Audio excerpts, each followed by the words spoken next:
किया है। मेरा मानना है कि अगर ये जो सिस्टम, अगर पंचायती राज इंस्टीट्यूशन का ये जो सिस्टम है, जहाँ पे पंच, सरपंच, बीडीसी, डीडीसी जो इलेक्टेड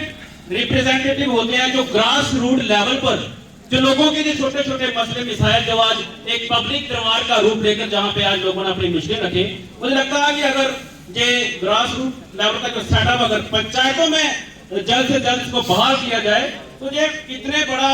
शोर शराबा और कितना बड़ा जल्द से इजलास करने की हमें जरूरत नहीं पड़ेगी। पब्लिक दरबार होना चाहिए, इसमें कोई दो राय नहीं है, अलग अलग लोग जहाँ पे अपनी राय रखते हैं, लेकिन पंचायती राज जल्द से जल्द इसका सेटअप होना चाहिए। अगर मेरी आवाज आपके थ्रू अगर ऊपर जाती है तो सबसे पहले इसका मैं दरख्वास्त करूंगा कि पंचायती राज जल्द से जल्द हल करवाया जाए। दूसरी बात, जहाँ पे नीलकंठ जी ने कही कि वाइल्ड लाइफ का डिपार्टमेंट के अगर कोई जहाँ पे आया हुआ है, मंकीज का इधर बहुत बड़ा इशूज है, इसके ऊपर भी संज्ञान लेना चाहिए। और नौजवानों की तरफ मैं आपका ध्यान देना चाहूंगा, जहाँ जो एक डिग्री कॉलेज की जहाँ पे बात हुई, डिग्री कॉलेज जहाँ पे हमारे स्वर्गीय श्री देवेंद्र सिंह राणा साहब जी की तरफ से एमएलए बनने के बाद एक डिग्री कॉलेज सैंक्शन हुआ, और जहाँ पे बात हुई कि आगे उसका कुछ नहीं हुआ। लेकिन जहाँ तक मुझे नॉलेज है कि हमारी मैम मोनिका शर्मा जी, तहसीलदार मैम, उनकी पूरी टीम, हमारी एमएलए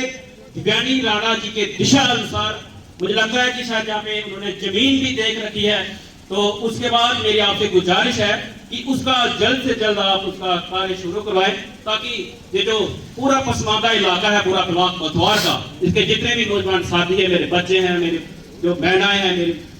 भाई हैं, उनको पढ़ाई करने के लिए जम्मू की तरफ जाना पड़ता है, दिल्ली की तरफ रुख करना पड़ता है, उनको डिग्री कॉलेज जहाँ पे सैंक्शन हो जाए तो उनका समाधान जहाँ भी हो सकता है। उसके साथ ही मैं रेवेन्यू डिपार्टमेंट की तहसीलदार मैम, उनके जितने भी ऑफिसर साहिबान जहाँ पे आए हुए हैं, काम इनका अच्छा है, लेकिन हमारे लोकल्स गांव में, मैं पहले भी पिछले साल हमने जी आपसे बात की थी, अभी तक जहाँ पे बंदोबस्त नहीं हुआ है। बंदोबस्त की वजह से हमें अगर अपने मकान की, जहाँ हमें अपनी जमीन की नकल लेनी होती है, जहाँ हमें उसके ऊपर मॉर्गेज करवाना पड़ता है, जहाँ उसके लिए हमें एजुकेशन के लिए लोन लेना पड़ता है बच्चों को, तो उसकी तरफ थोड़ा सा ध्यान दीजिए प्लीज कि बंदोबस्त जल्द से जल्द हो जाए, ताकि लोगों को अपनी जमीन के बारे में पता हो, अपने मकान के बारे में पता हो, अपने जितनी भी पोजीशन ऑन द ग्राउंड उनकी है उसके बारे में उनको पता हो। तीसरा था कि छोटे जो कंस्ट्रक्शन हमारे इलाके में छोटे छोटे रेनोवेट्स कंस्ट्रक्शन जो जहाँ पे लोग करवाते हैं, उसके लिए कभी कभी डिपार्टमेंट की तरफ से उनको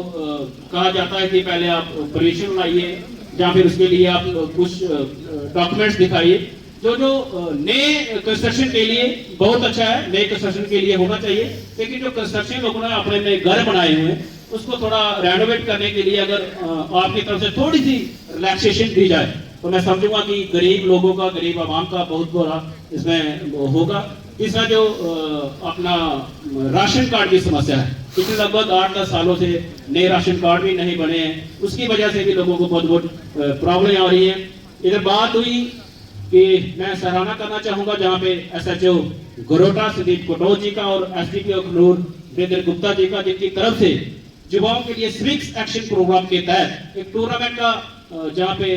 रखा गया, प्रोग्राम रखा गया, और आज का जो युवा, आज का जो नौजवान साथी जो नशे की तरफ डाइवर्ट हो रहा है, कहीं ना कहीं उनकी एनर्जी जो है प्रॉपर चैनलाइज करके उन्होंने खेल की तरफ उनका रुझान बढ़ाया है। तो मैं आपसे ये भी विनम्र प्रार्थना करना चाहूंगा कि एक रोजगार मेला, जो पूरे ब्लॉक लेवल पे एक रोजगार मेला होना चाहिए,